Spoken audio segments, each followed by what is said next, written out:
There it goes. It passes way too quick. September turns to October. October turns to November. November turns to December. December turns into January. And the next thing you know, after the first week of February, football season's over, man. Obviously, I'm going to come out here and talk about the Super Bowl, which just happened. Super Bowl, what was it, 55 in Tampa Bay. The Tampa Bay Buccaneers are your Super Bowl champions. I was cheering for them in that game, so I'm rather happy about that. But in this video, this is more of a football and collectively recap. I've done post-game shows throughout the season. Me and Bernie have in both NFL and college. And I was like, what better way to wrap up the season? Well, the season's not really wrapped up yet because we are still making tons of college football content. We're going to get hit the draft really, really hard. So guys, if you love football as much as I do, as much as Bernie does, you have to subscribe to this channel because you are going to get some amazing football content coming up. The season may be over, but content season is not over. There's still tons to be talked about in both college football. We got our SEC early predictions. I already got 7 of those done. Working on the second half of that now. And then NFL draft content is going to be coming your way real soon. But before we get into talking and recapping the full football season, both college and NFL, let's talk about this Super Bowl game because Brady wins his 7th. He's the GOAT now. He's the GOAT. Anyone who said Patrick Mahomes was the greatest of all time, he's not. He's not. Tom Brady, even though I'm not a Tom Brady fan at all. Yes, I was cheering for the Bucs, but I could not stand him on the Pats. I just couldn't stand him. But you have to respect him. He is the greatest player of all time in the sport. 7 rings, wins 6 in the AFC with the Patriots, wins 1 in the NFC with the Buccaneers now, gets out of Belichick's system, and now is the most winningest team, player, coach, whatever you want to call it. Well, he's not a coach, but he has more Super Bowls than any team does individually. The Steelers and the Patriots both have 6. Tom Brady now has a total of 7 Super Bowls, and he just added on another Super Bowl MVP. Speaking of Super Bowl MVP, I think it should have gone to the Buccaneers defense in a whole. I know you can't do that, but you pick Patrick Mahomes off twice, allow him to zero passing touchdowns, and you just took away all of his moves. Everything that he was known for in that game did not show up at all.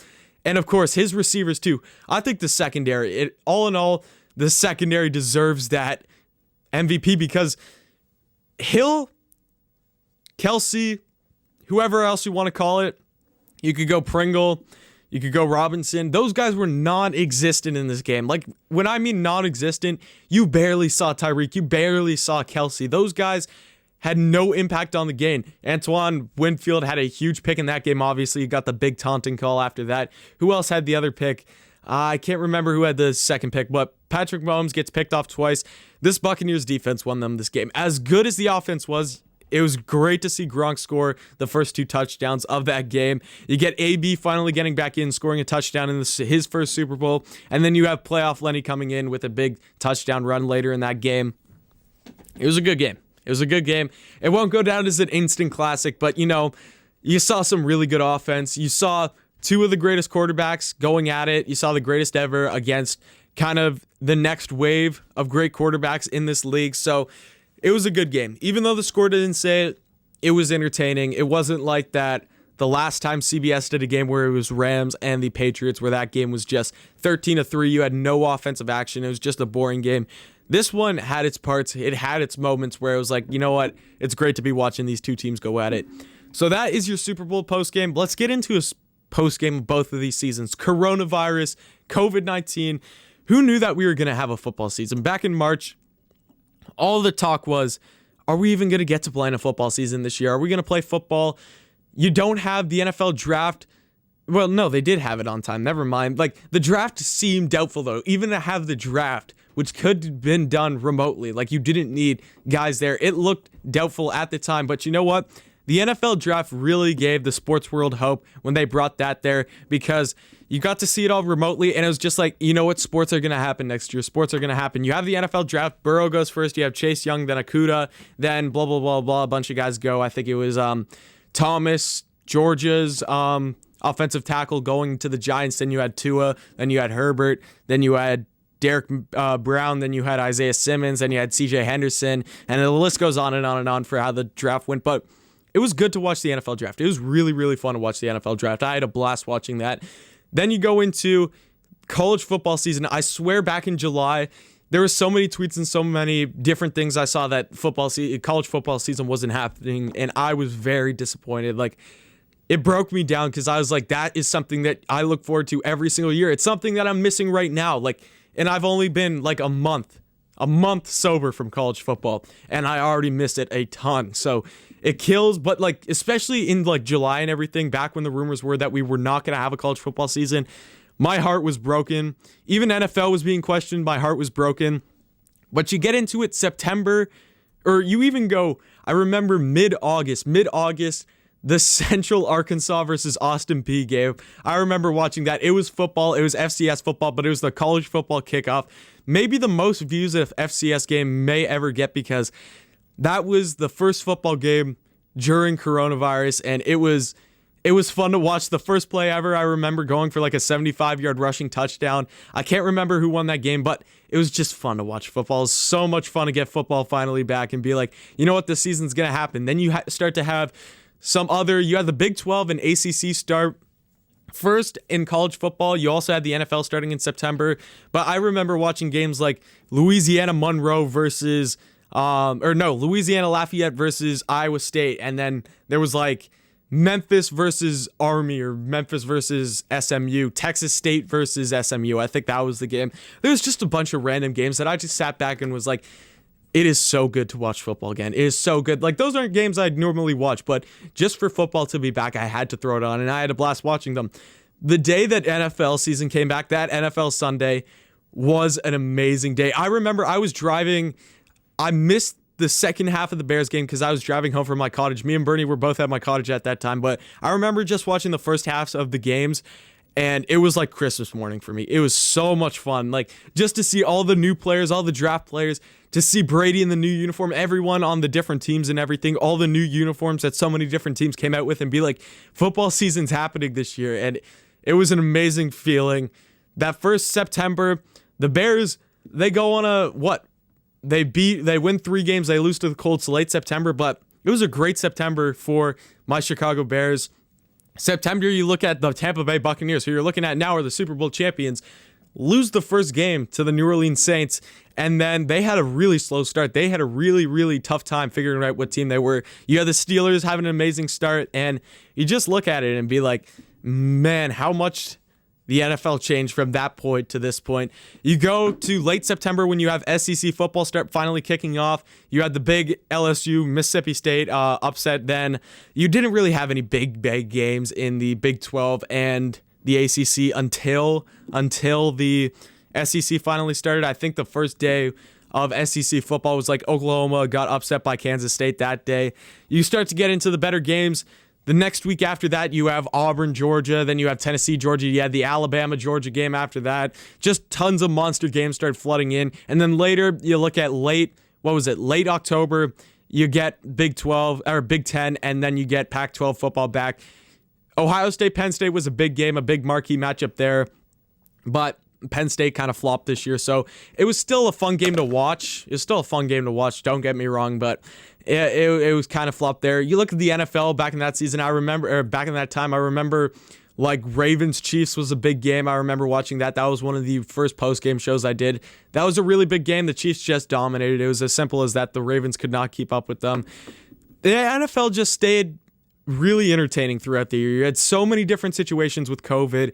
You had so many different situations with just like players in general, injuries. I remember the beginning of the season for the NFL, every single superstar, especially running backs, like you had Christian McCaffrey and Saquon both go out at the beginning of the season. I remember there was injuries all over the board in the NFL at the beginning of the season. You look towards the end of the season, and that's where we really kind of get into the big games. You look at college football, Notre Dame Clemson obviously being a big one, which was the game that got Notre Dame into the playoff the first time. The game where Trevor Lawrence went out with COVID and then comes in. You have DJ coming in, and that game goes to double overtime, and Notre Dame's able to win in South Bend. You go to some of the bigger college football games of that year, Florida LSU. Florida LSU was a massive game, massive upset there with the thrown shoe by Marco Wilson.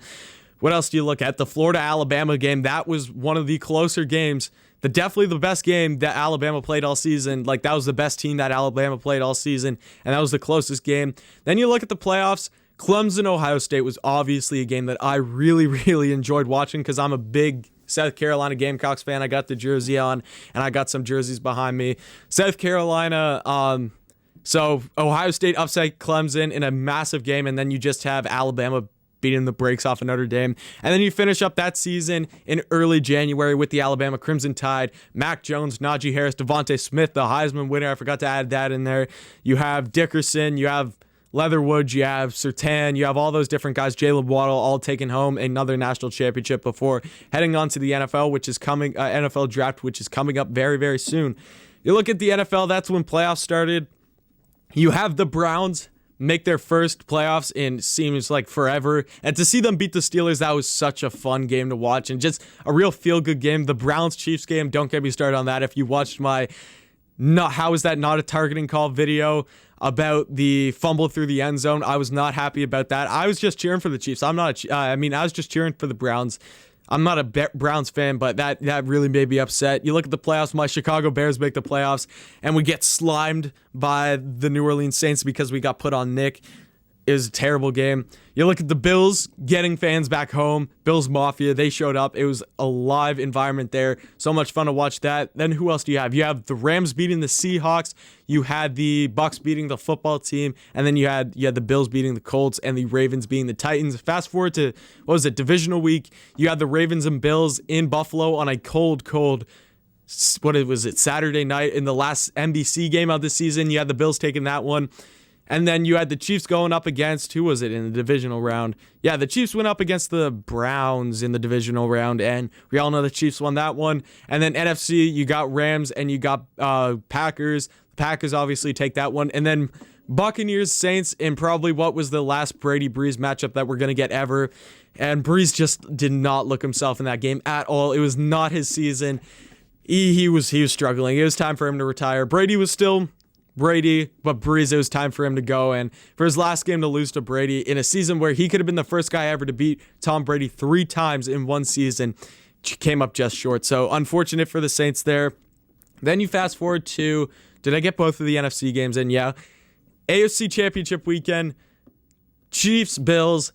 The Bills took a 10-0 lead or 9-0 lead to start off the game. They missed the extra point on the kick. And it looked like for a second the Bills were about to go back to the Super Bowl, and goodness knows how long. Buffalo was going to go insane, but then Patrick Mahomes and the Kansas City Chiefs had to decide to wake up and go have an amazing game there. And then you have the Tampa Bay. You have Tom Brady versus Aaron Rodgers in that one, the MVP.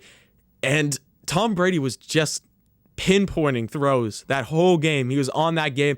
The Buccaneers defense really throughout this playoffs, I think, was the main reason why they won the Super Bowl. Like, you look at the Saints game, they picked off Drew Brees X amount of times. They played amazing versus the Packers and then against the Chiefs, of course.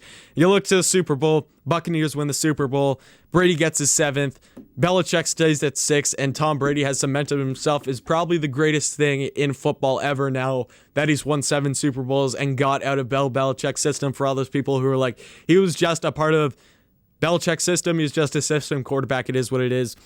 Tom Brady has 7 rings now. He's won with multiple teams. It's so sad the football season's over now. By the way, I got to show you guys something. I should pull this up now.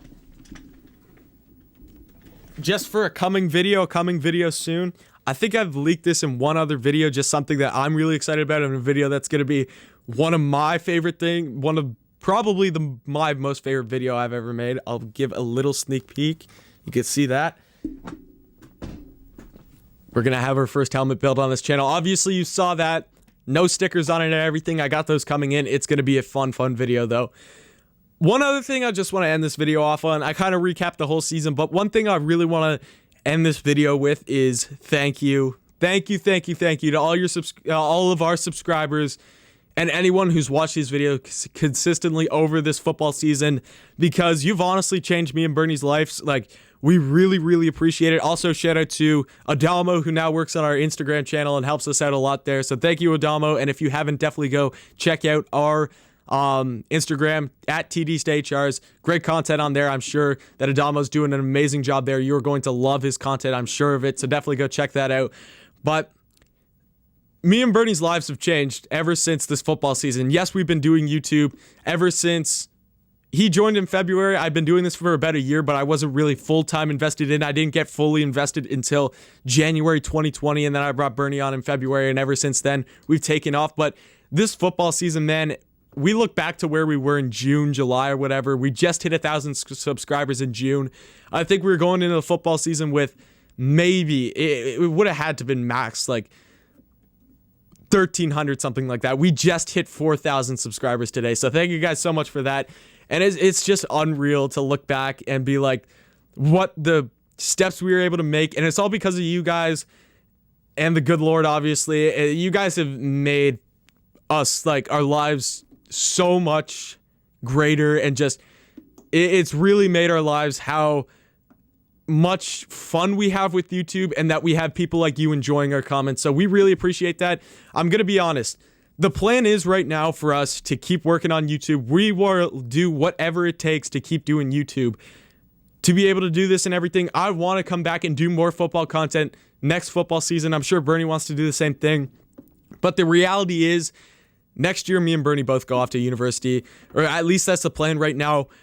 We might be in completely different situations than we are right now. We might be in different countries. Who knows? It's all up in the air right now. We don't know right now. Like, my plan, I really want to go down south. I want to go to South Carolina. That's my plan. I know Bernie wants to go to Western University out in London, Ontario. We still want to do YouTube, but we have no clue how our lives are going to change when university finally starts. I'm not saying that we're quitting or whatever, but I just want to say thank you and everything, because we have no clue what the future holds for us. But to have this much fun this football season, and to have the support and everything that we've had from you guys on YouTube, we thank you guys so much. This football season has been an absolute blast. Had a ton of fun, even though my Gamecocks did not play that well at all this year, even though my Bears didn't play that well, even though Bernie's Michigan Wolverines weren't that good, or San Francisco 49ers.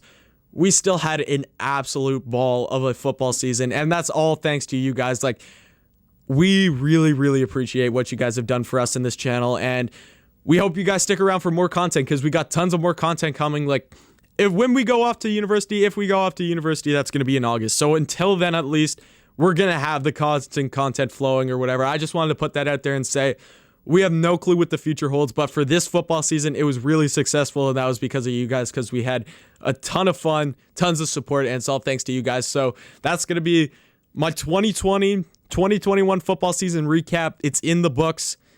It's over. Football season's over, but 2021, we got college football video game coming back. I'm going to continue to play college football revamped. Draft stuff coming up. We got baseball content coming soon. Maybe some more basketball.